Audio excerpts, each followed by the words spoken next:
చూడమ్మా, నిన్న లెక్కలో మనం చిట్టాపొద్దులు రాయడం జరిగింది. ఈవేళ మీకు అన్ని ఖాతాలు తయారు చేయని అవసరం లేదండి. మెయిన్ ఇంపార్టెంట్ లెడ్జర్స్ వచ్చి క్యాష్ అండ్ క్యాపిటల్ అకౌంట్. ఓకేనా? మిగిలినవి మీరు అప్లికేషన్ అకౌంట్ కానీ, అలాట్మెంట్ అకౌంట్ కానీ, అలాగే కాల్స్ అకౌంట్ ఆటోమేటిక్గా టాలీ అయిపోతాయి. అర్థమైందా?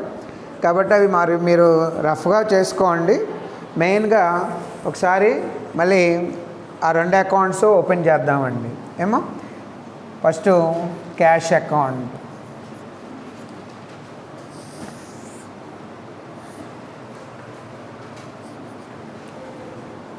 DR CR 2 equity share application. అంతేనమ్మా? 2 ఈక్విటీ షేర్ అప్లికేషన్ అకౌంట్. ఎంత అమ్మా? 20,000. 1,000 × 20. అలాగే 2 ఈక్విటీ షేర్ అలాట్మెంట్ అకౌంట్. ఇదంతది 25,000. Okay. Next equity share first call account. ఇదంతా 35,000. Next equity share final call account. ఎంతండి? 20,000. టోటల్ వచ్చి ఎంత? 1,00,000. అంతేనమ్మా? 1,00,000. By balance carry down. By తేల్చిన నిల్వ. ఇక్కడ నిల్వలు తేల్చడము, ఖాతాల్లో పోస్టింగ్ ఎలా చేయడం ఇక్కడ చెప్పమండి. ఇది ఆల్మోస్ట్ ఆల్ మీరు ఫస్ట్ అండ్ సెకండ్ సెమ్లో నేర్చుకున్నారు. ఓకేనా? ఇక జనరల్గా కూడా ఏంటంటే ఎంట్రీస్కి మెయిన్ ఇంపార్టెంట్ ఇవ్వక్కర్లేదు. మనం లెడ్జర్స్ ఎలా రాయాలో తెలుసుకుంటే ఆటోమేటిక్గా ఎంట్రీస్ వచ్చేస్తాయి. అమ్మ స్టాండర్డ్ పెరిగింది కాబట్టి డైరెక్ట్గా ఎప్పుడూ కూడా మనం లెడ్జర్స్ ఓపెన్ చేయడమే అలవాటు చేసుకోండి. ఓకేనా? By balance carry down 1,00,000.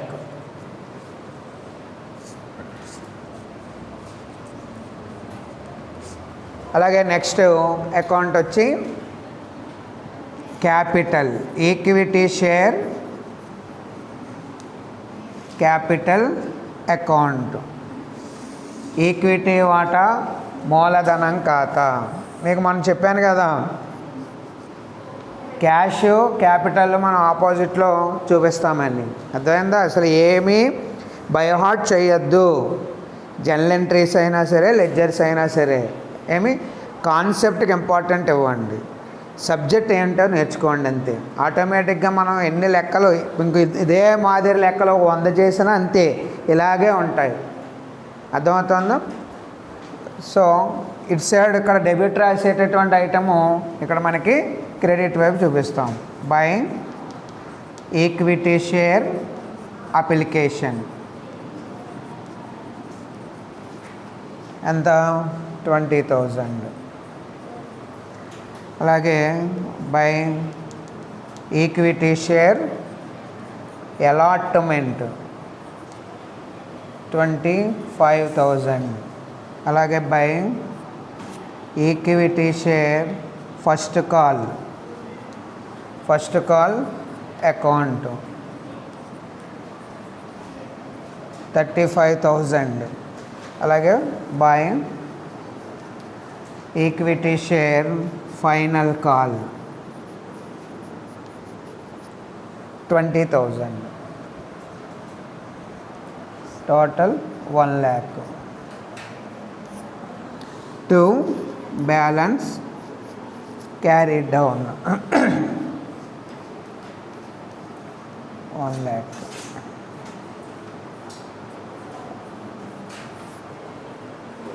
Okay, ఎక్కించండి. Next balance sheet. అమ్మా ఎక్కం చేయరా. నెక్స్ట్ కంపెనీ పేరేంటండి? M company limited. Balance sheet.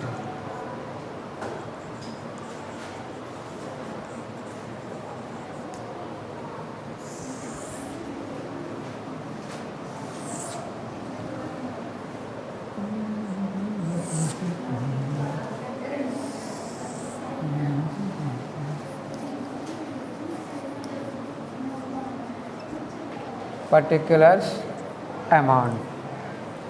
Okay, ఏం పెట్టాలి? మొట్టమొదటి హెడ్డింగ్, ఫస్ట్ హెడ్డింగ్ ఏంటండి? Equity and liabilities. Equity and liabilities. దీనిలో మళ్ళీ ఏం రాయాలి? Share holders funds. ఈ షేర్ హోల్డర్ ఫండ్స్ ఏముంటాయని చెప్పుకున్నాం? ఎన్ని ఉంటాయి? 2 ఉంటాయి. ఒకటి share capital, 2 reserves and surplus. Okay, ఇందులో మళ్ళీ షేర్ క్యాపిటల్. షేర్ క్యాపిటల్లో మళ్ళీ ఏం చేయాలి? మళ్ళీ మనం క్యాపిటల్ డివిజన్ అంతా చూపించాలి. అర్థమైందా? అందులో మొట్టమొదటిది ఏంటి? ఆథరైజ్డ్ క్యాపిటల్, అధీకృత మూలధనము. నిన్న లెక్కలో అధీకృత మూలధనం ఇచ్చాడండి, అవునా? ఎంత ఇచ్చాడమ్మా అధీకృత మూలధనం? ఆథరైజ్డ్ క్యాపిటల్ ఎంత ఇచ్చాడు? 2 lakhs. అది ఎలా ఉంది? ఆ 2 లక్షలు కూడా ఎలా డివైడ్ చేస్తుంది? రాసుకోండి కింద. 2000 equity shares, 2000 equity shares of ₹100 each. అదే కదా చెప్పాడు లెక్కలో. 2000 ఈక్విటీ వాటాలు, వాటా ఒక్కంటికి ₹100 చొప్పునగా నమోదైంది. ఎంత? ఈ 2 మల్టిప్లికేషన్ చేస్తే మనకేం రావాలి? ఈ 2000ని ఏమంటారు? ఈ 2000ని ఏమంటారు? ఈ 2000 షేర్స్ని ఏమంటాం మనం? Number of equity shares, equity వాటాల సంఖ్య. ఈ 100 రూపీస్ని వాల్యూ. అర్థమైందా? ఈ సంఖ్యని విలువ చేత మల్టిప్లికేషన్ చేస్తే వచ్చేది మూలధనము. అర్థమైంది? ఇప్పుడు చూడండి, 2000 × 100 ఎంత? 2 lakhs. వాడు 2 lakhs ఇచ్చాడు, మనకు సరిపోయిందా? ఎప్పుడూ కూడా అధీకృత మూలధనం ఈ విధంగా అండర్లైన్ చేసేయాలి. అర్థమైందా? ఎందుకని? ఇది సంస్థాపనా పత్రంలో పొందుపరచబడినటువంటి మూలధనము. అర్థమైందా? ఓకే, నెక్స్ట్ సెకండ్ది ఏం చెప్తున్నాం మళ్ళీ దీంట్లో? ఇష్యూడ్ క్యాపిటల్, జారీ చేసిన మూలధనము. ఇష్యూడ్ క్యాపిటల్ ఎన్ని ఇష్యూ చేశారండి? 1000 షేర్స్. ఇది చెప్పారా లెక్కలో? 1000 షేర్స్ ఆఫ్ ₹100 ఈచ్. అర్థమైందా? ఎంత? 1000 × 100 1 lakh. ఏం చేయాలి? దీన్ని కూడా అండర్లైన్ చేసేయాలి. అర్థమవుతుందా? మనం జారీ చేసినటువంటివన్నీ కూడా వచ్చేస్తాయి అని మనకు తెలియదండి. అర్థమవుతుందా? ఇప్పుడు పెళ్ళికి ఏదో 100 మంది వస్తారు అని అంచనాలు వేస్తాం. అదే ముందు అంచనాలు ఉండాలి.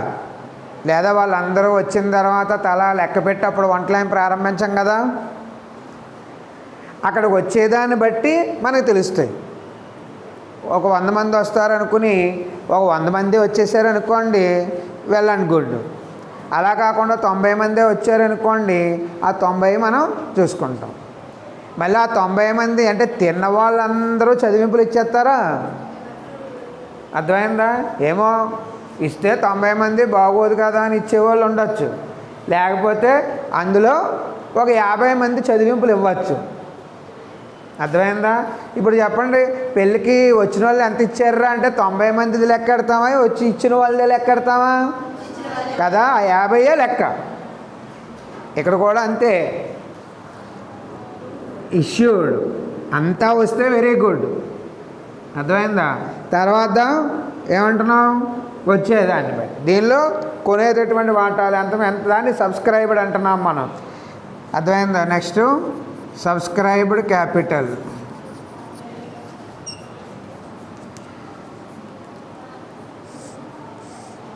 ఇవన్నీ ఎన్నైతే ఇష్యూ చేసామో అన్నీ కూడా సబ్స్క్రైబ్ అయ్యాయి. అర్థమైందా? వచ్చిన 90 మంది డబ్బులు కడుతున్నారనమాట, అది తినేసి వెళ్ళిపోకుండా. ఇది దీని అర్థం. So 1000 shares of rupees 100 each, 1 lakh. దీన్ని కూడా ఏం చేయాలి మనం? అండర్లైన్ చేసేయాలి. మనకి ఏది ఇంపార్టెంటు? చెల్లించిన పెయిడప్పే ఇంపార్టెంట్, అవుటర్ కాలంలో వదిలేసేది. అర్థమైందమ్మా? మిగతావన్నీ అండర్లైన్ చేసుకుంటూ వెళ్ళాలి, కానీ ఇదంతా రాయాలి. అర్థమవుతుందా? మీకు ఇంకా కావాలనుకోండి, షార్ట్ చేయాలనుకుంటే ఇష్యూడు, సబ్స్క్రైబ్డు, కాల్డ్, పెయిడ్ కూడా ఒకే షేర్స్ ఉన్నాయి. 1000 షేర్సే ఉన్నాయి కాబట్టి అన్ని పాయింట్లు కలిపి కొట్టేయచ్చు. అప్పుడు ఇలా విడిగా రాయక్కర్లేదు. ఎలాగా?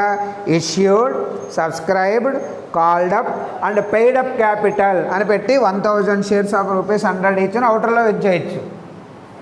అర్థమవుతుందా? అది ఒక్కోసారి ఈ విధంగా చూపడం వల్ల ఏంటి ఉపయోగం అంటే, అన్నీ సెపరేట్గా ఇస్తాడు ఎగ్జామినర్ ఒక్కోసారి. ఇప్పుడు 1000 షేర్స్ ఇష్యూ చేస్తే 500 షేర్సే సబ్స్క్రైబ్ అవ్వచ్చు, 250 షేర్సే కాల్ఫర్ చేయొచ్చు, 200 షేర్స్కే పెయిడ్ అప్ క్యాపిటల్ ఉండొచ్చు. మరి అలాంటప్పుడు విడివిడిగా చూపించాలి కదా. అందుకోసం మీరు విడివిడిగానే చూపించే పద్ధతి అలవాటు చేసేసుకోండి. అర్థమవుతుందమ్మా? పెద్ద కష్టమైన పద్ధతి ఏమీ కాదు. నెక్స్ట్ కాల్డ్ అప్ క్యాపిటల్, కోరిన లేదా పిలిచిన మూలధనము. ఇదన్నీ ఇది కూడా 1000 shares of rupees 100 each, 1 lakh, 1 lakh. Okay. Next లాస్ట్ది ఏంటి మనకి? ఏమో కూడా ఎక్కించేయండి, ముందు ఎక్కించేసుకోండి. ఆపా.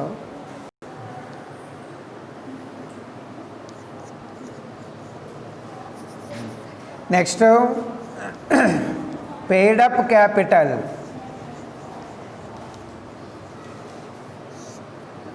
ఇదంతా 1000 షేర్స్ ఆఫ్ రూపీస్ 100 ఈచ్, 1,00,000. దీన్ని అండర్లైన్ చేయకూడదు. ఇది పెయిడ్ అప్ క్యాపిటల్. ఓకేనా? మళ్ళీ దాని క్రింద ఏం చేయాలండి? బి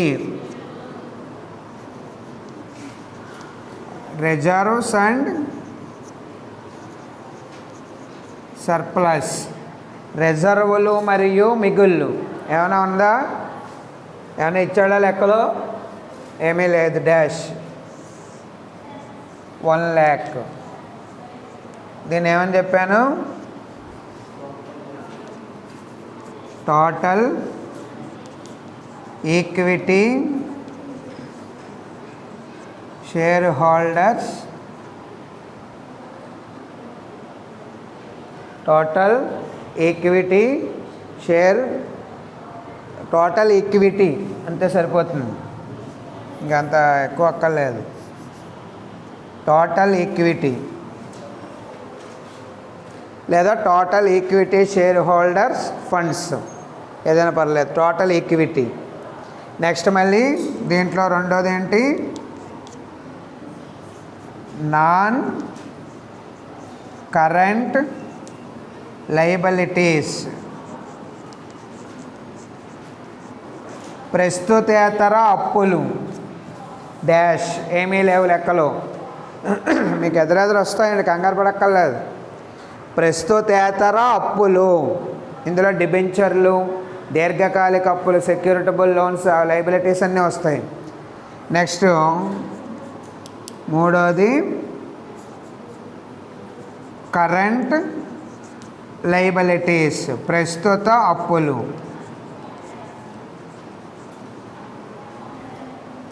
డాష్, ఇక్కడ కూడా ఏమీ లేవు. అర్థమైందా? లెక్కలో చెప్తాడండి ఇవన్నీ అంతే. టోటల్ వచ్చి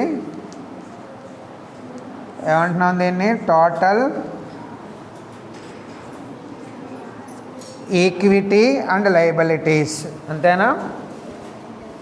మొత్తం ఈక్విటీ మరియు అప్పులు, టోటల్ ఈక్విటీ అండ్ లయబిలిటీస్.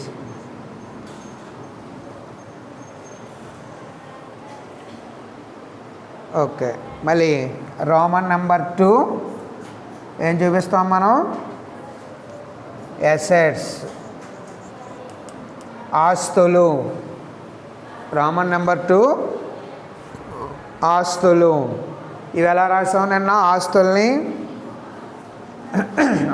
ఎలా రాసాం, ఇందులో ఏ నాన్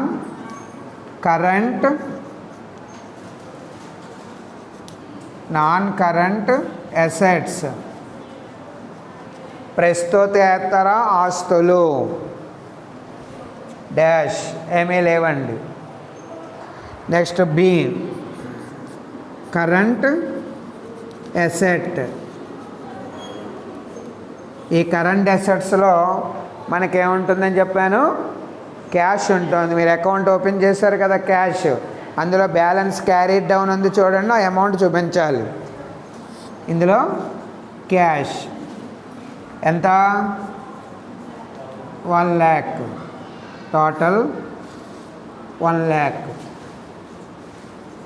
దీన్ని ఏమనాలి, టోటల్ అసెట్స్, టోటల్ మొత్తం ఆస్తులు. ఇక్కడ చూడండి, ఈ లక్ష ఇలాగా టాలీ అయిపోవాలి బ్యాలెన్స్ షీట్, అంతే. ఓకే, ఇప్పటివరకు వాటాల జారీలో భాగంగా 3 రకాల జారీలో మొట్టమొదటిది సమమూల్యానికి జారీ, దాని గురించి మాట్లాడడం. అలాగే సమమూల్యానికి వాటాలను జారీ చేసేటప్పుడు అనుసరించవలసినటువంటి అకౌంటింగ్ ట్రీట్మెంట్ని, అక్కడ వ్రాసేటటువంటి పద్దుల్ని, తెరిచేటటువంటి ఖాతాలని, అలాగే సంస్థ యథార్థ స్థితిని తయారు చేయడం చేశాం.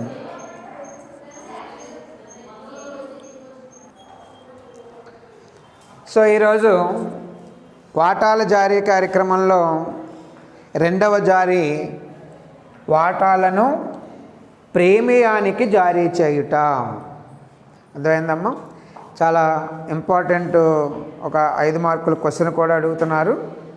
అలాగే ఇక్కడ కూడా 2-3 ఎంట్రీస్ కూడా మళ్ళీ మనకి పెరిగే అవకాశం ఉంటుంది. అర్థమైందా? మీకు ఆల్రెడీ చెప్పాను కదా, సందర్భం వచ్చినప్పుడల్లా ఒక్కొక్క ఎంట్రీ పెరుగుతూ ఉంటుంది అని. Okay, issue of shares at a premium.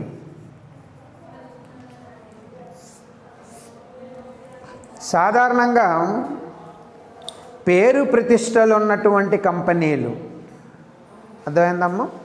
పేరు ప్రతిష్టలు ఉండేటటువంటి కంపెనీలు, అలాగే నిరంతరము రన్ అయ్యేటటువంటి కంపెనీలు, అంటే ఎటువంటి ఒడిదుడుకులు లేకుండా ముందుకు సాగిపోతూ ఉండేటటువంటి కంపెనీలు వాటాలను ప్రీమియానికి జారీ చేస్తాయి. అర్థమైందా? ప్రీమియం అంటే ఏం లేదు, వాటా యొక్క ముఖ విలువకు అంటే ఫేస్ వాల్యూకి, అలాగే ఈ జారీ ధర ఇష్యూయింగ్ ప్రైస్ ఎక్కువగా కనుక జారీ చేసిందనుకోండి, అంటే ఫేస్ వాల్యూ కన్నా వాటా విలువ ఎక్కువగా కనుక ఇష్యూ చేస్తే ఆ ఎక్కువగా ఇష్యూ చేయడాన్ని మనం ప్రీమియం అంటామండి. ఇంకా చెప్పాలంటే అధిక మూల్యానికి జారీ చేయుట అంటాం. అధిక మూల్యం, ఉదాహరణకి ఒక వాటా విలువ 10 రూపాయలు అనుకోండి, దట్ ఈజ్ ఫేస్ వాల్యూ, ముఖ విలువ, ముద్రిత విలువ. మనం 14 రూపాయలకు ఇష్యూ చేసామనుకోండి, ఆ ఎక్సెస్ 4 రూపాయలని ఏమంటామంటే మనం ప్రీమియము అంటాం. మీకు ఇక్కడే అర్థమవుతోంది, వాటా విలువ 10 రూపాయలు దాన్ని 14 రూపాయలకి జారీ చేస్తే మరి వాటాదారులు కొంటారా కొనరా? అంతే కదా. కొంటారా కొనరా అంటే ఖచ్చితంగా కొని తీరుతారు. కారణం ఈ ప్రీమియం అనేటటువంటి మాటలోనే మనం ఇందాక చెప్పాం, మంచి గుడ్ విల్ ఉండేటటువంటి కంపెనీలు, ఇంకా వెనుతిరుగు చూడలేనటువంటి అంటే నిరంతరము కొనసాగేటటువంటి కంపెనీలు ఈ ప్రీమియానికి జారీ చేస్తాయండి. అర్థమైందమ్మా? కొత్త కంపెనీ ఎప్పుడు ప్రీమియానికి జారీ చేయదు. ఒకవేళ చేద్దామనుకున్నా వాటాదారులు ఎవరో కూడా ఇష్టపడరండి. అర్థమవుతుందా? కాబట్టి ఆల్రెడీ గుడ్ విల్ ఉండాలి కంపెనీకి. ఇంకా చెప్పాలంటే ఇలా గుడ్ విల్ ఉండేటటువంటి కంపెనీలకి వాటాదారులు కొరత ఉండరుగా, వినియోగదారులు కొరత ఉండదు. గుడ్ విల్ ఉంది అంటే వినియోగదారులు బాగా ఆ కంపెనీని ఇష్టపడుతున్నట్టే లెక్క. కాబట్టి ఎంత రేటు పెరిగినా కూడా కొనడానికి వాళ్ళు సిద్ధపడుతున్నారు అంటే ఆ కంపెనీకి ఉండేటటువంటి టాలెంట్ అంటాం. గుడ్ విల్ ఎప్పుడు వస్తుంది? మంచి లాభదాయక స్థితిలో ఉండాలి, అంతేనా? లాభదాయక స్థితిలో ఉన్నప్పుడు ఇలాంటి ప్రీమియానికి జారీ చేస్తూ ఉంటాయి. అయితే అన్ని కంపెనీలు లాభాలు ఆర్జించినంత మాత్రాన ప్రీమియానికి జారీ చేస్తాయా అంటే అర్థమైందా? అక్కడ ఈ కంపెనీకి ఎప్పుడూ కూడా భవిష్యత్తులో అంటే నిరంతరము ఆ కంపెనీ రన్ అవుతూనే ఉండాలి. అందువనే మనం కాన్సెప్ట్ చెప్తామండి, లాంగ్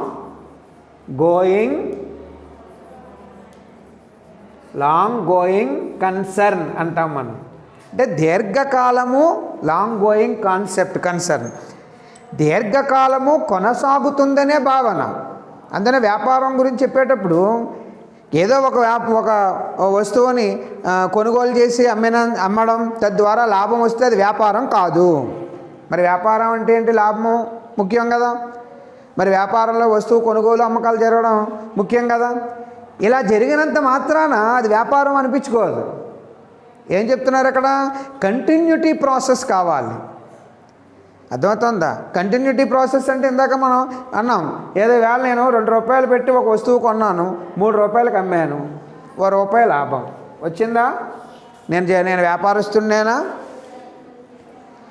కానీ ఆ పని నేను నిరంతరం చేస్తే వ్యాపారస్తుని. అర్థమవుతుందా? అందుకనే ప్రతి వ్యాపార సంస్థ తన బ్రతుకుని తెలుసుకోవడం కోసం తయారు చేసేటటువంటి లెక్కలే ముగింపు లెక్కలు. దేనికిరా అంటే నెక్స్ట్ ఇయర్కి. అందుకనే చూడండి, ముగింపు సరుకు అంటున్నాం. అర్థమైందా? అంటే మీకు 31 ఏదో 12 2018 అన్నాం అనుకోండి. ఎలా అన్నా 1/1/2019 అన్నా ఒకటేనా కాదా? ఒకటా కాదా? చెప్పండి. 31/12/2018 అన్నా 1/1/2019 అన్నా ఒకటేనా కాదా? కాదా?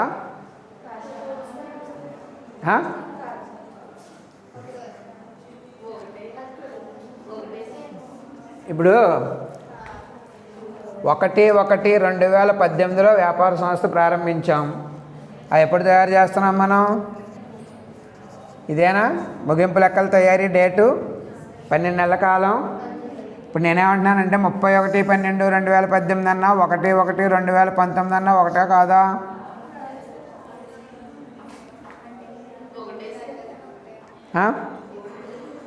ఒకటా కాదా? Long going concern. మరి సపోజ్ ఈ 31/12/2018లో మనం బ్యాలెన్స్ షీట్ తయారు చేస్తాం కదండి. ఎప్పటివరకు పోనీ మొన్నట మీరు బ్యాలెన్స్ షీట్ తయారు చేశారుగా, లయబిలిటీస్ ఇక్కడ వేసి అసెట్స్ ఇక్కడ వేసి చేశారు కదా. ఆలోచిద్దాం. ఇక్కడ ఏం చూపించారు? క్యాపిటల్ ఏదో ₹1,00,000 చూపించాం. అలాగే బ్యాంకు అప్పు ఉంది, బ్యాంకు ఓడి ఉంది, ఒక 50,000 చూపించాం.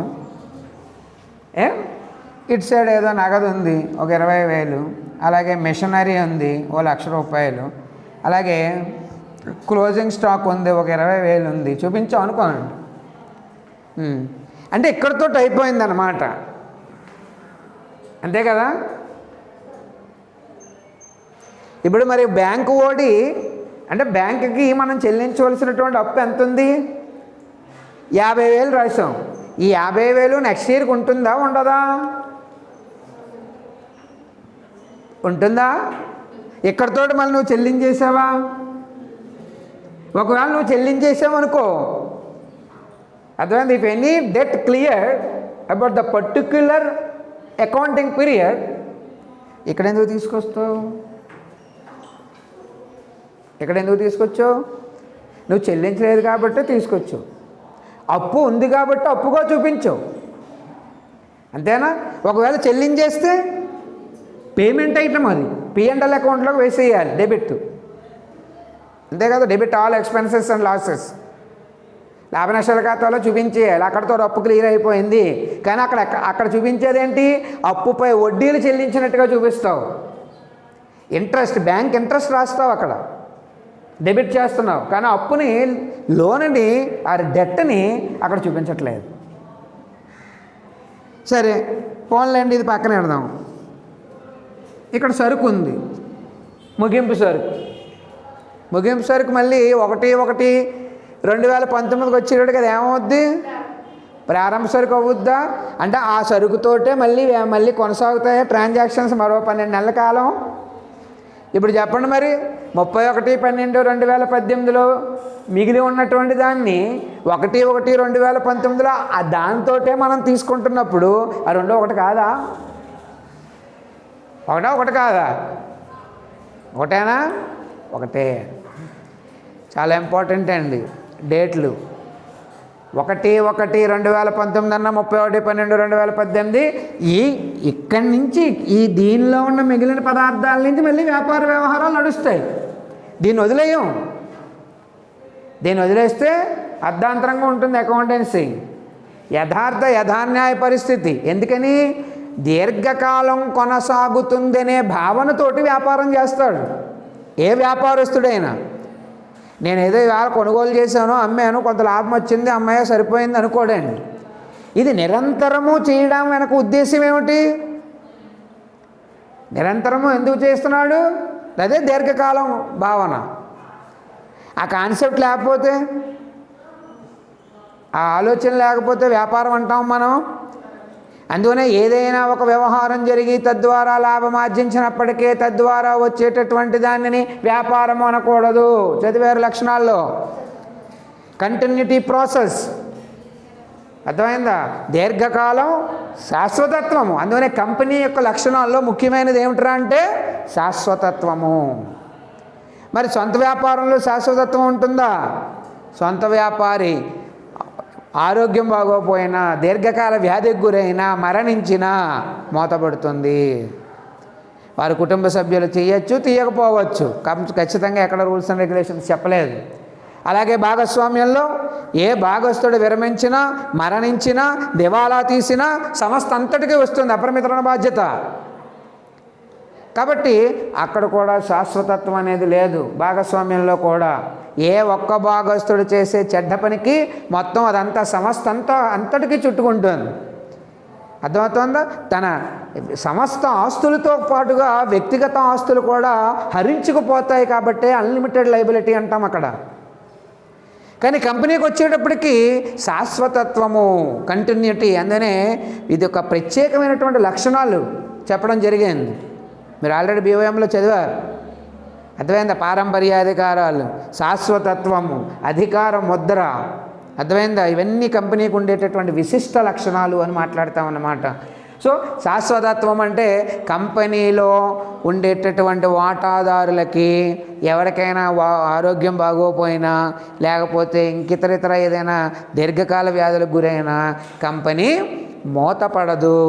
అందులో చూడండి, ఫ్యాక్టరీ చట్ట ప్రకారము ఫ్యాక్టరీలో పనిచేసే వాళ్ళు లేదా కంపెనీలో పనిచేసే వాళ్ళు, వాళ్ళకి పనిచేసే వ్యక్తులకి షిఫ్ట్లు ఉంటాయేమో, కానీ రన్ అయ్యే కంపెనీకి షిఫ్ట్ ఉండదు. అర్థమైందా? అనేటటువంటి వర్కరు ఒక ఉదయం 6 నుంచి మధ్యాహ్నం 2 గంటల వరకు షిఫ్ట్ చేస్తాడు, 8 గంటల డ్యూటీ. అలాగే నెక్స్ట్ B అనేటటువంటి కార్మికుడు మధ్యాహ్నం 2 నుంచి రాత్రి 10 గంటల వరకు చేస్తాడు. ఇది B షిఫ్ట్, మధ్యాహ్నం ఉండేది, ఇది ఉదయం ఉండేది. ఇక C వాళ్ళు రాత్రి 10 నుంచి ఉదయం 6, మళ్ళీ 6 గంటలకి వీడికి అప్పచెప్తాడు ఏ వాడికి. అంతేగాని ఫ్యాక్టరీ కంటిన్యూటీగా రన్ అవుతుంది. ఇక్కడ సపోజ్ ఏ పార్ట్నర్ 6 గంటలకు రాకపోయాడు అనుకోండి, అనే కార్మికుడు వర్కరు ఇంకొకటికి అప్పచెప్తాడు. కంపెనీ వాడు రాలేదని ఏమీ మూతపడదు. అదే షిఫ్ట్లో చాలామంది పని చేయొచ్చు. అర్థమవుతుందా? ఇది కంటిన్యూటీ ప్రాసెస్ అన్నమాట. దీనికి ఎక్కడ స్టాప్ ఉండదు. అలా ఉంటుందనే భావన అండి. దీర్ఘకాలం కొనసాగాలి. అలా ఎందుకు కంటిన్యూటీ చేయాలంటే, నా సంస్థ ఈవేళ ఏదో లాభం ఆర్జించేశాను, నేను బాగా బ్రహ్మాండంగా బతికేశాను అంటంతో సరిపోదు. ఇది ఇలా ఎప్పుడూ నేను బ్రతుకుతూనే ఉండాలి అనే కాన్సెప్ట్ తోటి ముందుకు పోతుంది. అందుకనే గత సంవత్సరంలో జరిగినటువంటి వ్యవహారాలు ఏమిటి, దాన్ని మళ్ళీ తీసుకుంటూ పునఃపరిశీలన చేసుకుంటూ ప్రస్తుత కాలమాన పరిస్థితులకు అనుగుణంగా భవిష్యత్తు ప్రణాళికలతోటి ముందుకు పోతూ ఉంటాయి సంస్థలు. అర్థమైందా? కాబట్టి ఇక్కడ ఈ రెండు వాటా కాదా? సరే, ఇలా దీర్ఘకాలం కొనసాగేటటువంటి సంస్థలు, ఏదో దీర్ఘకాలం కొనసాగుతూ ఉండే సంస్థలు అంటే మంచి వెల్ ఎస్టాబ్లిష్డ్ అయినటువంటి సంస్థలు. అర్థమైందా? అన్ని సంస్థలు ఉన్నాయి, చాలా సంస్థలు రన్ అవుతూ ఉంటాయి. అందులో బాగా లాభాలని ఆర్జించేటటువంటి సంస్థలు, మంచి పేరు ప్రఖ్యాతి ఉండేటటువంటి సంస్థలు వాటాలను ప్రీమియానికి జారీ చేస్తాయి. ఇలాంటి సంస్థలు వాటాలను జారీ చేస్తున్నాయి అన్న విషయము ప్రజలకి తెలిసిన వెంటనే వాళ్ళు ఎంత రేటు పెట్టైనా కొనడానికి ముందుకు వస్తారండి. Because of a good name and frame. అంతే, ఆ సంస్థకు ఉండేటటువంటి మంచి పేరు, ప్రతిష్ట. అర్థమవుతుందా? కనుక ఇక్కడ ప్రీమియము అనేటటువంటి మాటని లెక్కలో కనుక చూపించినట్లయితే, ప్రీమియం అనేది ఎప్పుడూ కూడా ఫేస్ వాల్యూ కన్నా ఎక్కువగా ఉంటుంది. అర్థమైందా? ప్రీమియం వాల్యూ అనేది ఎప్పుడూ కూడా ఎక్సెస్ ఆఫ్ ఫేస్ వాల్యూ. అర్థమవుతుందండి? అందుకని ఇక్కడ చూడండి, షేర్ వాల్యూ 10 రూపాయలు అనుకుంటే 14 రూపాయలకు జారీ చేస్తే ఈ 4 రూపాయలని ప్రీమియంగా మనం చెప్తున్నాము. కానీ గుర్తుపెట్టుకోండి, ప్రీమియం అంటే అధిక మూల్యము. అర్థమైందా? అధిక మూల్యము. అయితే కంపెనీల చట్టంలో వాటాలను ప్రీమియానికి జారీ చేయటకు సంబంధించి ఎటువంటి నియమ నిబంధనలు నియమావళిలో పెట్టలేదండి. అర్థమవుతుందమ్మా? దీనికి ఏమంటే సార్, ఇలా ఎక్కువగా వాటాలని 10 రూపాయల విలువ 14 రూపాయల విలువగా జారీ చేయడానికి కంపెనీలో ఏమైనా నియమావళిలో ఉంటాయా అండి అని. Article of association, first the memorandum of association, second one article. Article అంటే ఇంటర్నల్ మేనేజ్మెంట్, అంతరంగిక లేదా అంతర్గత నిర్వహణకు సంబంధించి నియమ నిబంధనలు వాళ్ళు రాసుకుంటారండి. అందులో ఏమైనా ఉంటుందా, వాటా పలానా బయట వ్యక్తుల నుంచి ఎంత డబ్బు ఎక్కువ సేకరించేస్తే బాగుంటుందనే నిబంధనలు ఎక్కడా కూడా ఉండదు, రాసుకోరండి. కంపెనీ ఇంకో విషయం ఏంటంటే, మీరు అడగచ్చు, ఏం సార్ ప్రతిదీ ఒకే తరహా వాటాలండి, లేదా ఏ రకమైన వాటాలనైనా ప్రీమియానికి జారీ చేయొచ్చా అని. ఏ రకమైన వాటాలనైనా ప్రీమియానికి జారీ చేయొచ్చు. అంతేకాదండి, ఒకే తరహా వాటాలని కూడా హెచ్చు వాల్యూకి జారీ చేయొచ్చు. అర్థమైందా? ఒకే తరహా ఈక్విటీ వాటాలని అదే పనిగా ఎక్కువ విలువకు కూడా జారీ చేసుకునే హక్కు కంపెనీకి ఇవ్వడం జరిగింది. అయితే ప్రీమియానికి సంబంధించినటువంటి మొత్తాన్ని కంపెనీల చట్టం 2013 సెక్షన్ 52 చాలా క్లియర్గా చెప్పిందండి. అర్థమవుతుందా? ఏమిటి ఆ ప్రీమియం 52 సెక్షన్ ఏం చెప్పింది అంటే, ఎక్సెస్ వచ్చినటువంటి మొత్తం మనకి ఇక్కడ ఎంత వచ్చిందండి, మనకి ఎక్సెస్ ఎంత అండి, మనకి 4 రూపీస్. ఈ 4 రూపాయల ద్వారా వచ్చినటువంటి మొత్తాన్ని నువ్వు సెపరేట్ అకౌంట్లో చూపించాలి. చాలా ఇంపార్టెంట్. అర్థమైందా? ఇది మనదే కదా, కంపెనీది నాదే కదా, నేను తినేస్తాను, నేను చేసేస్తానంటే ఒప్పుకోడండి. అర్థమైందా? ఈ 4 రూపాయల ద్వారా కలెక్ట్ అయినటువంటి మొత్తము దీన్ని ఏం చేయాలట, సెక్యూరిటీస్ ప్రీమియం రిజర్వ్ అనే పేరుతోటి మనం చూపించాలి.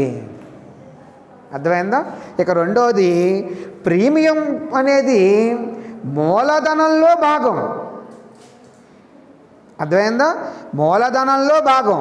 ఇది మూలధన లాభం. అర్థమవుతుందండి? మూలధనంలో భాగము. కాబట్టి దీనిని వాటాదారులకి డివిడెంట్గా పంచిపెట్టకూడదు. అర్థమైందా? ఇప్పుడు బయట వ్యక్తుల నుంచి నేను తెచ్చేసుకున్నాను, ఎక్కువ మొత్తం వచ్చేసింది నాకు, కాబట్టి మిగిలినటువంటి వాటాదారులకి డివిడెంట్లు ఎక్కువగా ఇచ్చేయడానికి ఈ ప్రీమియం మొత్తాన్ని వాడకూడదు.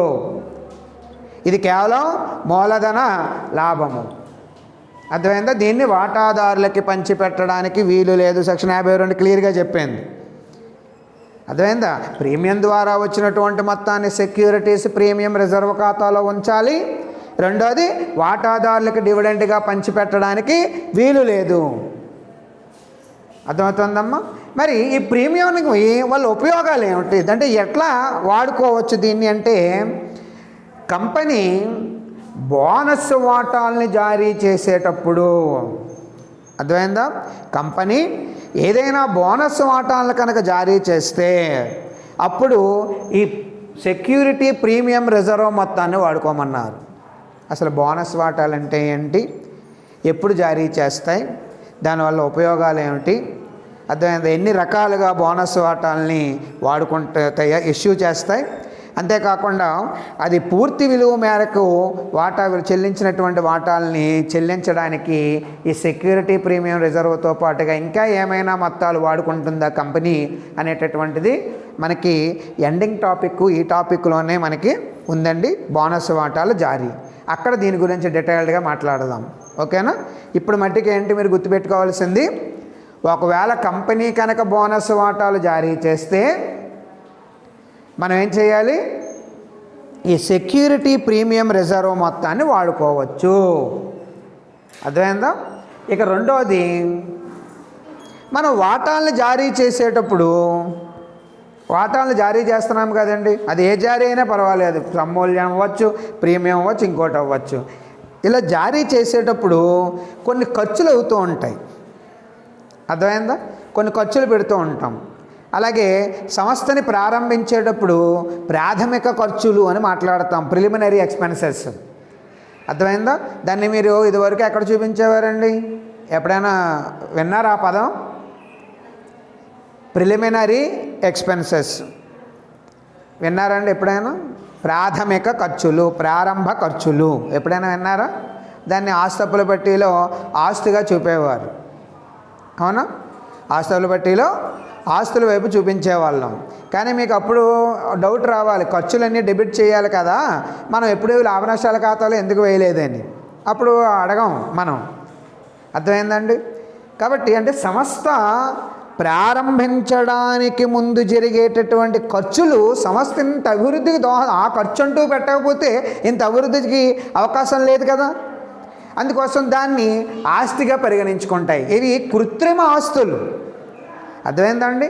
ప్రిలిమినరీ ఎక్స్పెన్సెస్ అనేవి ఫిక్టీషియస్ అసెట్స్ అంటాం, కృత్రిమ ఆస్తులు. ఇలాంటి కృత్రిమ ఆస్తుల్ని మనం రద్దు చేసేయాలి. ఎందుకని? ఏమైనా రద్దు చేయకపోతే ఏమైనా ప్రాబ్లమా? ఇప్పుడు దాన్ని ఉదాహరణకి సంస్థ ప్రారంభించేటప్పుడు నేను 1,00,000 రూపాయలు కృత్రిమ ఆస్తి ప్రారంభ ఖర్చులుగా పెట్టానండి. అది ప్రాథమిక ఖర్చులు అని నేను ఆస్తి కింద చూపించేసుకున్నాను. ఆనాడు 1,00,000 పెట్టకపోతే ఈవేళ ఇన్ని కోట్లుగా నేను పరిగెట్టేవాడినా అని. ఇప్పుడు చెప్పండి, దీని ఆస్తి కింద చూపించాను నేను, అవునండి? ప్రాథమిక ఖర్చులు అని చెప్పి ఆస్తుల పెట్టేలో ఆస్తిగా చూపించాను. సరే, నాకు అప్పు కావాలి. అప్పు కావాలంటే ఓ బ్యాంక్ దగ్గరికి వెళ్ళా. బ్యాంక్ వాడు ఏమన్నాడు, బాబు కొంత సెక్యూరిటీ ఇవ్వి, నాకు నీకు 1,00,000 నీకు అప్పు ఇస్తాను అన్నాడు. నేనేం అడిగానంటే నాకు 50,000 చాలండి అన్నాను. అయితే 1,00,000 రూపాయలు సెక్యూరిటీ పెట్టమన్నాడు. నేను ఈ ప్రాథమిక ఖర్చులు పెట్టాను వాడికి. అర్థమైందా? ప్రాథమిక ఖర్చులు ఎంత ఉన్నాయి? నా దగ్గర ఆస్తులనే కదా నేను సెక్యూరిటీ పెట్టాలి. నా దగ్గర ఆస్తులు ఏమున్నాయి? మెషినరీ ఉంది, గుడ్ విల్ ఉంది, ప్రిలిమినరీ ఎక్స్పెన్సెస్ ఉన్నాయి, ప్రాథమిక ఖర్చులు ఉన్నాయి, అలాగే సరుకు ఉంది. అర్థమైందా? సో నేను ప్రాథమిక ఖర్చులు దాన్ని వాడికి సెక్యూరిటీగా పెట్టాను. బ్యాంక్ వాడు ఇస్తాడా? బ్యాంక్ వాడు ఇస్తాడా? నేను ఎప్పుడో సంస్థ ప్రారంభించేటప్పుడు పెట్టే ఖర్చుని నా ఇంత అభివృద్ధికి దోహదపడ్డా ఆ ఖర్చు అంటూ పెట్టకపోతే ఎలాగా అని నేను ఏదో రాసుకున్నాను. కృత్రిమంగా నేను సృష్టించాను, దాని కృత్రిమ ఆస్తి అయ్యింది. నేను దాన్ని సెక్యూరిటీగా బ్యాంకు వాడికి ఇచ్చాను. వాడు తీసుకుంటాడా? తీసుకున్నాక అప్పిస్తాడా? చెప్పండి. వాడు ఏమంటాడు? బాబు నాకు సెక్యూరిటీ కావాలంటాడు. ఇదిగో సెక్యూరిటీ ఆస్తి అంటాను. ఇది ఆస్తా? ఈ 1,00,000 రూపాయలు ఏమైనా అమ్మితే కానీ బయటకు ఎవడైనా కొనుక్కుంటాడా? అందుకోసం దీనిని రద్దుపరచాలి. అర్థమైందండి? ఆదాయ పన్ను చట్ట ప్రకారం అయితే 6 సంవత్సరాల్లో ఈ ప్రాథమిక ఖర్చుల్ని మనం రద్దుపరచాలండి. ఎందుకని? పనికిమాలిన ఆస్తి అది. ఉన్నా ఒకటే లేకపోయినా ఒకటే ఆస్తబ్బులు పెట్టేలో. అర్థమైందా? ఇప్పుడు మెషినరీ 5 లక్షలు ఉంది, అది ఉపయోగం. ఎందుకని? దాని మీద ఇస్తాడు అప్పు. ఒకవేళ మనం అప్పు ఎగ్గొట్టేస్తే ఆ యంత్రాన్ని అమ్ముకుని వాడికి రావాల్సిన బాకీ తీసుకుని మిగిలిన మొత్తం మనకు పాడేస్తాడు. ఈ ప్రాథమిక ఖర్చుల ద్వారా ఏమొస్తుంది మనకి? వాడికి ఏమైనా ఉపయోగమా? పైసా ఉపయోగం లేదు. మనకేమైనా ఉపయోగమా? మనకి ఉపయోగం లేదు. అందుకనే దీన్ని పనికిమాలిన ఆస్తులు అంటాం, వేస్టెడ్ అసెట్స్ అన్నమాట. ఇలాంటి వాటిని ఏం చెయ్యాలి? పోనీ వేస్ట్ కదా, తీసేద్దామా? తీసేసాం అనుకోండి, auditor is a watch dog. Company లెక్కలు ఆడిట్ చేస్తారు. ఆడిటర్ అడుగుతాడు, 50 అంటే నీ ఇష్టం వచ్చినట్టుగా వేసేసేయడానికి, నీ ఇష్టం వచ్చినట్టుగా తీసేయడానికి ఎవడిచ్చాడు నీకు రైట్స్? ఇవన్నీ నేను మాకు వాటాదారులకు తెలియజేయాలిగా. మనతో మరి పెట్టుబడిదారులు అంతా ఎక్కడున్నారు? కంపెనీకి బయట ఉన్నారు. వాళ్ళందరికీ మన లెక్కలన్నీ చెప్పాలా అక్కర్లేదా? కాబట్టి ఆడిటర్ అబ్జెక్షన్ పెడతాడు. కాబట్టి మనం పుస్తకాల్లో చూపించదగినటువంటి ఏ ఆస్తి అయినా అప్పునైనా మన ఇష్టం వచ్చినట్టుగా పెంచేయడానికి, మన ఇష్టం వచ్చినట్టుగా చేసేయడానికి మనకేమీ రైట్స్ లేవండి. చట్టం ఏం చెప్తే దాని ప్రకారం ముందుకు పోవలసింది. కాబట్టి ఇక్కడ వేస్ట్ కదా అని చెప్పి తీసేస్తే ఒప్పుకోడు. అది తీయడానికి ఎలా చెప్తున్నాడు? రద్దు చేస్తున్నాను, కొంత మొత్తం చొప్పున నేను తగ్గించుకుంటూ వెళ్తున్నాను అన్నమాట. సో అలా ప్రాథమిక ఖర్చుల్ని రద్దు చేయడానికి ఈ ప్రీమియాన్ని వాడుకో. అర్థమైందా? ఒకటి, బోనస్ వాటాలు జారీ ఏమైనా ఉంటే వాడుకో. రెండోది, ప్రాథమిక ఖర్చులు ఏమైనా ప్రిలిమినరీ ఎక్స్పెన్సెస్ ఏమైనా ఉంటే ప్రీమియం వాడుకో, సెక్యూరిటీ రిజర్వ్ ప్రీమియం. అలాగే నెక్స్ట్, వాటాలను జారీ చేసేటప్పుడు కానీ డిస్కౌంట్లు ఇచ్చేటప్పుడు కానీ నువ్వు కమిషన్ లాంటివి ఇవ్వాల్సి ఉంటాయి. అర్థమైందా? కొన్ని ఖర్చులు పెట్టవలసి ఉంటాయి. అలాంటివి రద్దు చేసుకోవడానికి వాడుకో. ఏమిటంటే కమిషన్లు ఏమిటి అంటే ఇక్కడే అండర్ రైటర్స్ అనే ప్రస్తావన మనం తెలుసుకోవాలి. అంటే చందా పూచీదారులు అని అండర్ రైటర్స్. అర్థమైందండి? వీళ్ళకి 2.5 నుంచి 5% వరకు మ్యాక్సిమం కమిషన్ ఇస్తామండి. ఇది వరకు టాపిక్స్లో ఉండేవి. చందా పూచీదారులు, అండర్ రైటర్స్. అంటే క్రొత్తగా మనం కంపెనీని ప్రారంభించేటప్పుడు వాటాదారులందరినీ మనం అట్రాక్ట్ చేయగలగాలి. మరి కొత్త కంపెనీలో పెట్టుబడి పెట్టడానికి వాటాదారులు సుముఖంగా ఉంటారండి. మన కంపెనీ ఏంటో తెలియదు, మన లాభాలు వస్తాయో నష్టాలు వస్తాయో తెలియదు. మరి నువ్వు ఏమీ తెలియకుండా పెట్టుబడి ఎలా పెడతావు చెప్పండి? నీకేమీ తెలియకుండా ఎలా పెట్టుబడి పెడతావు? ఇప్పుడు కొత్తగా కాలేజీ ఉంది, నువ్వు చదువుకోవాలి, మేము వెళ్ళి రమ్మన్నాము, కాలేజీ యాజమాన్యం వచ్చే మా కాలేజీలో జాయిన్ అవ్వన్నావు, వచ్చేస్తావా? అర్థమైందా? ఆల్రెడీ రన్ అయిన కాలేజీలు అయితే అక్కడ ఫ్యాకల్టీలు ఏంటి, అక్కడ వచ్చే రిజల్ట్ ఏంటి, గతంలో సాధించిన ఫలితాలు ఏమిటి, అర్థమైందా? మా ఫెసిలిటీస్ ఏమిటి తెలుస్తాయి. మరి కొత్తగా కాలేజీ ప్రారంభిస్తే అర్థమైందా? అప్పుడు ఎలాగా? మరి నీకు మేమేం చేస్తాడంటే యాజమాన్యం, నువ్వు మీ ఊరిలో ఒక ట్యూషన్ మాస్టర్ ఉంటాడు, అర్థమైందా? మీ ఇంట్లో వాళ్ళందరికీ మాస్టర్ అంటే గురి. అప్పుడు కాలేజీతో సంబంధం ఉండదు, నీకు సంబంధం మాస్టరే. ఎందుకు కాలేజీ ఊళ్ళో పెడుతున్నారు కదా, వెళ్ళి అక్కడ జాయిన్ చేయి పిల్లలు అన్నాడు అనుకోండి, ఆటోమేటిక్గా అక్కడికి వస్తాడు. అప్పుడు అడుగుతాడు, ఏమంటే మరి ఏంట్రా నాది బాధ్యత చాలా వెళ్ళి అంటే. That is called under writers. చందా పూచి ఇచ్చాడు అక్కడ, నీ పిల్లని అందులో జాయిన్ చేయి, నేను చెప్తున్నాను వెళ్ళు, నాది హామీ. అందులో మీ అమ్మాయి పాస్ అవ్వకపోతే లేదా మీ అబ్బాయి బాగా చదవకపోయినా లేదా ఇది చేయకపోయినా నాది హామీ, నేను చూసుకుంటాను అన్నాడు అనుకోండి, అంతే. చూడండి, మరి కొన్ని కంపెనీలు ఆ ప్రోడక్ట్లు మనకైనా మనం వెళ్ళి ఏమైనా చూస్తున్నామా చెందుతున్నామా? అర్థమైందా? మనం వాడుకునే టూత్పేస్ట్ నుంచి, తోముకునే బ్రష్ దగ్గర నుంచి, పడుకునే పరుపుల దగ్గర నుంచి, కాళ్ళకు వేసుకునే చెప్పుల నుంచి, తొడుక్కునే బట్టల నుంచి అన్నీ కూడా మనం ఏం చేస్తున్నామండి? మనం వెళ్ళిపోతున్నామా కంపెనీ దగ్గరికి? అర్థమైందా? ఈ కంపెనీ బాగుంటుందండి, ఇన్బ్లూ మంచి కంపెనీనండి, చెప్పులు బాగుంటాయండి, అర్థమైందా? లేదా 3 రోజెస్ అమ్మో నెంబర్ 1. ఏంటి 3 రోజు? నువ్వు ఏమైనా తయారు చేస్తున్నావా? ఎప్పుడైనా చూసావా ఏ ఆకులు వేస్తున్నాడు? కానీ ఏమంటున్నావు? ఎలా తెలిసింది అది? ఒకడెవడో చెప్పాడు మనకి, అంతే. ఒకడెవడో చెప్పాడు. చెప్పేటప్పటికి ఏంటి బాగున్నాయి, ఎక్కడ కొన్నావు డ్రెస్ చాలా బాగుంది, మళ్ళీ కళామందిర్లో కళామందిర్లో డ్రెస్సులు బాగుంటాయి వేసుకుంటున్నాడు లోపల, మైండ్లో పెట్టుకుంటున్నాడు. నెక్స్ట్ తీరా బండి అంటున్నాడు, వెళ్తున్నాడు. అర్థమైందా? కాబట్టి ఇక్కడ మనం తెలుసుకోవాల్సింది ఏంటంటే చందా పూచి, అర్థమైందా? మరి అలా మన కంపెనీకి వాడే యజమాని కాదు, అర్థమైందా? అయినప్పటికీ మన కంపెనీ గురించి గొప్పగా చెప్తూ, పర్లేదు మీరు అందులో పెట్టుబడి పెట్టండి, మీ పెట్టుబడికి నాదిరా హామీ, కంపెనీ వాళ్ళు పోతాయి ఇవ్వకపోతే అంటాడు. చూసారా? వాడు ఎందుకు రిస్క్ పే చేయాలి? అర్థమైంది? వాడిదా కంపెనీ, కాలేజీ అతందా. మరి మీ పేరెంట్తో ఏం చెప్తున్నాడు? నాది సెక్యూరిటీ అని మాట్లాడుతున్నాడుగా. మరి అంత సెక్యూరిటీ ఇస్తున్నటువంటి వ్యక్తికి కంపెనీ యజమాని ఏం చెయ్యాలి అంటే వాడు కొంత కమిషన్ ఇస్తాడు, అర్థమైందా? దాన్నే అండర్ రైటర్స్ అంటారనమాట అండి. చందాకి పూచిగా వ్యవహరించడం. అలాంటి వాళ్ళకి కమిషన్ చెల్లించాలనుకోండి, కంపెనీ డబ్బులు ఎక్కడి నుంచి తెచ్చుకుంటుంది? ఈ సెక్యూరిటీ ఎక్సెస్గా జారీ చేసింది చూసారా, ఆ సెక్యూరిటీ రిజర్వ్ ప్రీమియం నుంచే మనకి అలాంటి అమౌంట్లు చెల్లించాలి. అలాగే కొన్ని డిస్కౌంట్లు ప్రకటిస్తూ ఉంటుంది కంపెనీ. మరి మీరు అనొచ్చుగా డిస్కౌంట్లు ఆసే కదండి అని. అయినప్పటికీ చెల్లించాలి, ప్రకటించాలి. డిస్కౌంట్లు ఇచ్చి పుచ్చుకోవడం కామను. అందుకని ఇచ్చిన డిస్కౌంట్ వచ్చిన డిస్కౌంట్ అంటాం మన నగదులో, అర్థమవుతుందా? ఓసారి ఇవ్వాలి, ఓసారి పుచ్చుకుంటాం. ఇచ్చుకోవడం పుచ్చుకోవడం డబుల్ ఎంట్రీ. అందుకనే డిస్కౌంట్లు 2 రకాలుగా జరుగుతాయండి. ఒకటి క్యాష్ డిస్కౌంటు, 2 ట్రేడ్ డిస్కౌంట్, వర్తకపు డిస్కౌంట్. ఒకటి నగదు డిస్కౌంటు, 2 వర్తకపు డిస్కౌంట్.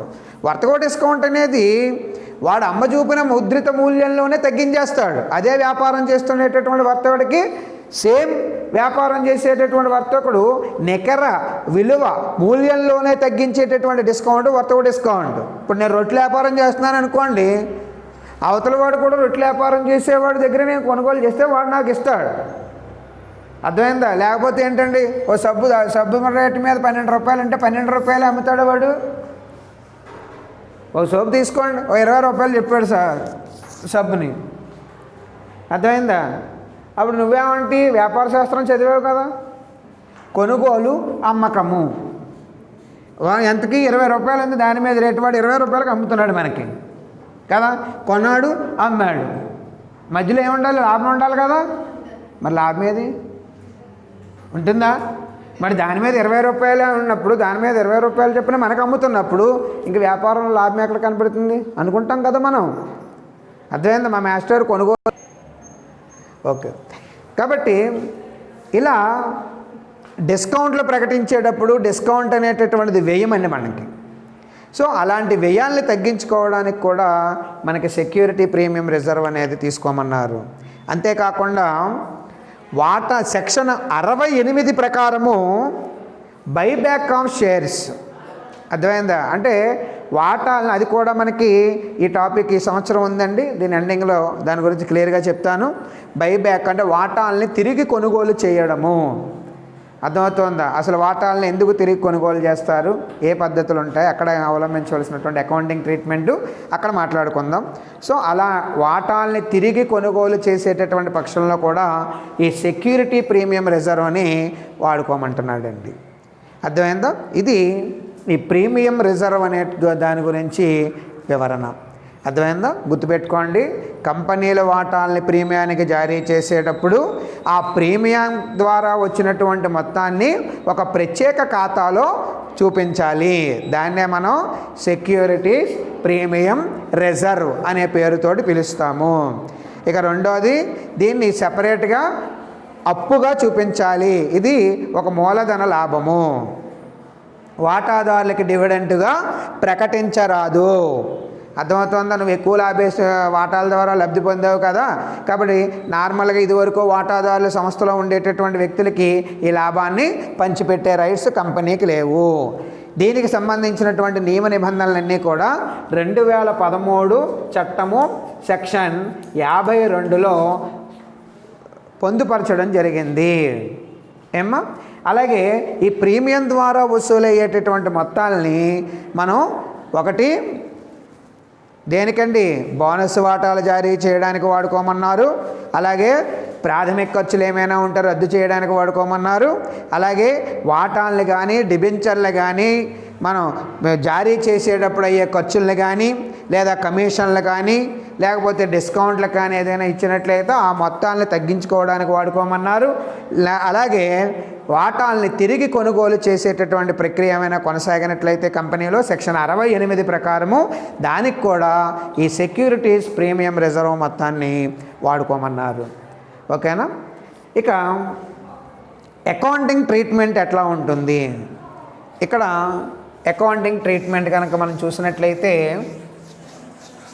మా థియరీ 5 మార్కుల క్వశ్చన్ చాలా ఇంపార్టెంట్. ఇది అర్థమైందా? బై హార్ట్ ఏమీ చేయొద్దండి. అకౌంటింగ్ ట్రీట్మెంట్ కనుక మనం చూస్తే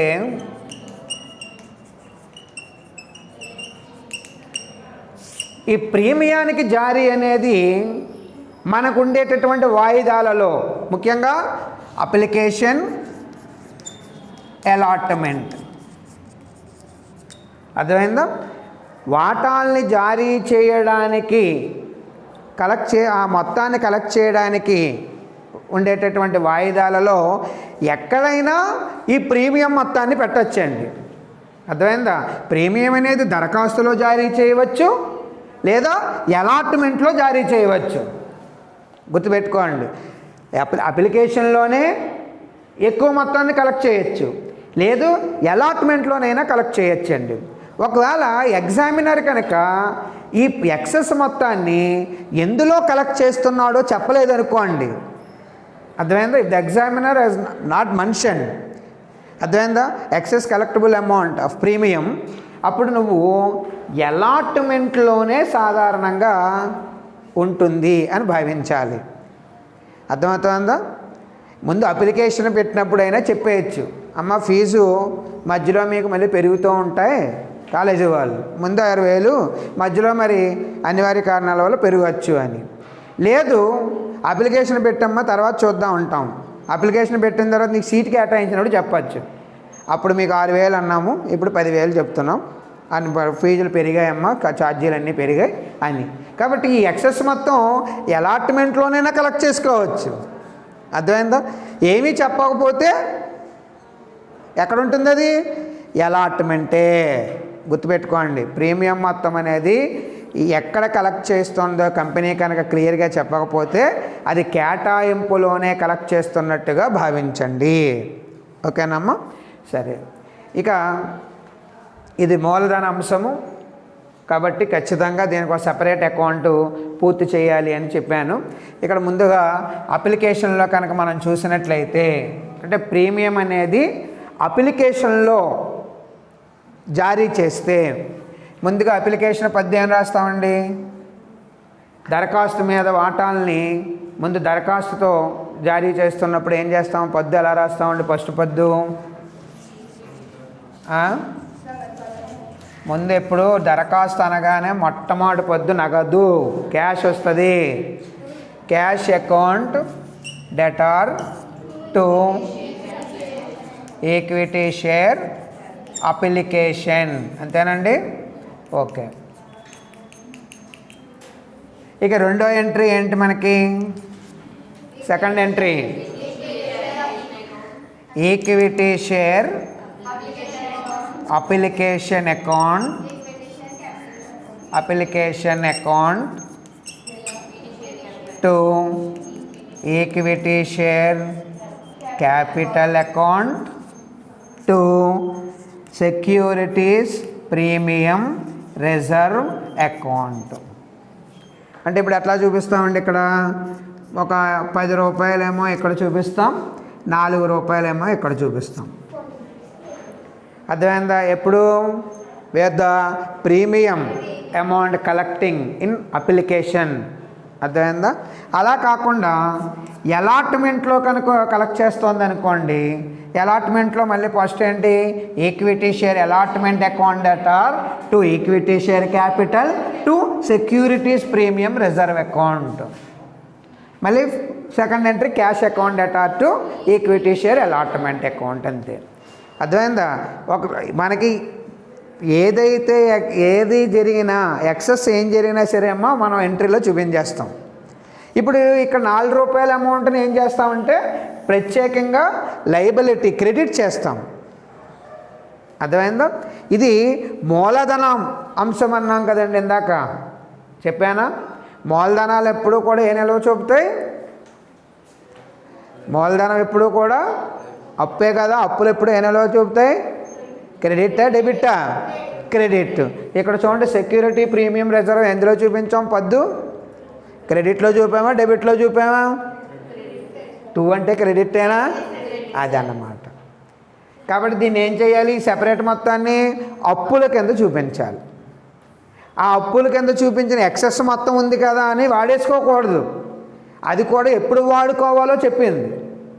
అర్థమైంది? దాని యొక్క ఉపయోగాలు ఏంటి, ఏ సందర్భంలో వాడుకోవాలో కూడా కంపెనీ చట్టము క్లియర్గా చెప్పడం జరిగిందండి. ఓకేనమ్మా? మీరు ఏం చేస్తారంటే ఈ సెక్యూరిటీ ప్రీమియానికి వాటాలని ప్రీమియానికి జారీ చేయడం అనేది నోట్స్ మీరు రాసేసుకుంటే రేపు దీనికి సంబంధించినటువంటి లెక్కలు చెప్పడం జరుగుతుంది. ఓకేనా?